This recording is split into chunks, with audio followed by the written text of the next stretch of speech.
Hey guys, Toby Talks here again, back with another video, and I just noticed I forgot to shout out the inspiration of this channel. And again, he doesn't really need a shout out, but there's this channel called The Weekly Slap. It's Jay Schlatt made it, I believe, and that's sort of what this channel is like inspired by. Anyways, those of you who watched my last video, thank you, really appreciate it. You know, trying something new, trying something different, seeing if it works, and if it doesn't work, I'm still gonna be making these videos because I believe they can help people. But anyways, the topic of this video is how to deal with heartbreak. Now, heartbreak is a unique thing in that everybody experiences it differently. And so I'm gonna give you my best advice in the experiences that I've had with it. So we're gonna use this girl as an example. We'll call her Claire. And Claire, me and Claire were together for 11 months, almost a year.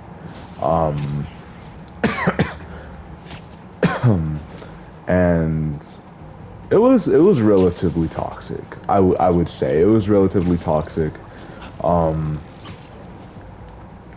both sides. You know, I'm not gonna point any fingers here. You know, I can take accountability and know when I'm in the wrong. But it was definitely a two-factor thing. Anyways, me and Claire thought it was a good idea for me to sneak into her home at 2 in the morning on Thanksgiving, or during I think it was Thanksgiving. It was some break. We were off. Now that did not end well, as you could imagine. And what's it called? More TLDR, we got caught watching Venom in a room.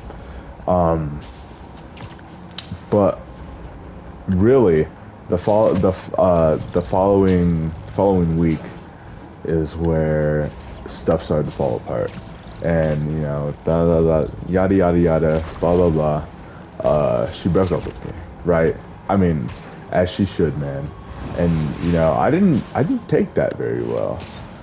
Because you know, I had built an emotional connection and attachment, you know, to Claire, but what's it called? Her decision was already made up, you know, and all that stuff, and what's it called? Yeah, I'm grieving hard, dude. Like I'm talking about crying every night. It was bad. But come to find out, 2 weeks later, I see her with another guy, and I'm like, well, you know, that's not right. So I messaged her the only way I had, which was ironically Roblox. But that's another story for another time. So message her on Roblox. And she's trying to make me jealous. I couldn't tell you why. I have no clue how females work. Some females, because I know not every female is like that. But yeah, she's trying to make me jealous. This new guy, and you know, I'm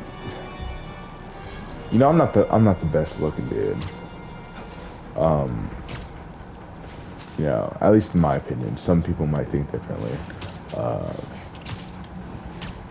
No, they won't. Sorry. But yeah, like she's trying to make me jealous. You know, she's trying to do all this stuff.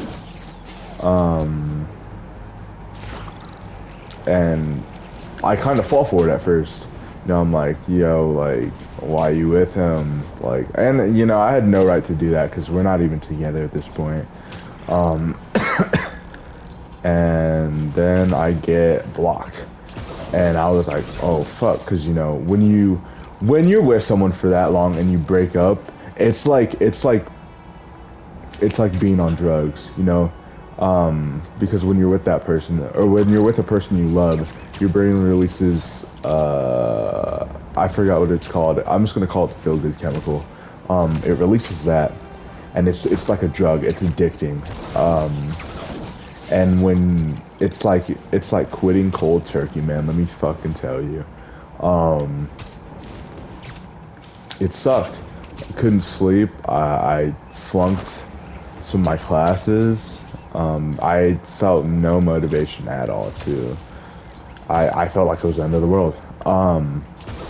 But you know, after a month, you know, I told myself, yo, you need to get together, bro. She clearly was not yours. Like she was not your one. And so my way of dealing with heartbreak was going, you know, I started going to the gym. I think I lost like 25 pounds. 25 pounds in like a month or two, which is it's crazy. And you know, I started dressing how I wanted to, and I started trying in my appearance, and that made me feel a lot better about myself and my self-worth, which was really low at the time because you know, you see, you know, your girlfriend of 11 months with a guy after 2 weeks, you start to question, you know, yourself and your self-worth and all that stuff. Um, and I started talking to this girl a couple months, like 4 months later, and man, she's amazing, and she's helped me grow as a person. And I think I handled that near the end. You know, I handled it very well. Um, as you know, as well as I could. Um, you know, that's obviously not a good feeling. Uh, Getting replaced in 2 weeks, but yet it happens, and I had it happen to me, and that's kind of the reason I'm making this video is to, you know, um, kind of give hope to other people that your life's not over after a heartbreak. The world keeps moving, and you know, life goes on, and eventually you'd be like, hey, you know, maybe that was for the better, you know, and you know, it's just it's a bittersweet thing. It really is. You know, some people drink, some people go go sleep around, but I really don't think that's the proper way to do it. I think the proper way to do it is to um, you know, grieve for the short time that you can, and just accept it and take that experience and grow as a person. Take what you did in the relationship, find the flaws, and just grow, man. Just grow for the next person, because that next person, you don't want to give the next person what the last person had. That's just you want to be better. You know what I'm saying? Because if you're not growing, are you really trying? You know, if you're not growing as a person after one of those experiences, are you really trying? So I just want to leave that bug in your ear, and thank y'all. Thank you for listening to me talk for like 15 minutes. I don't know how long this video is. Um, so yeah.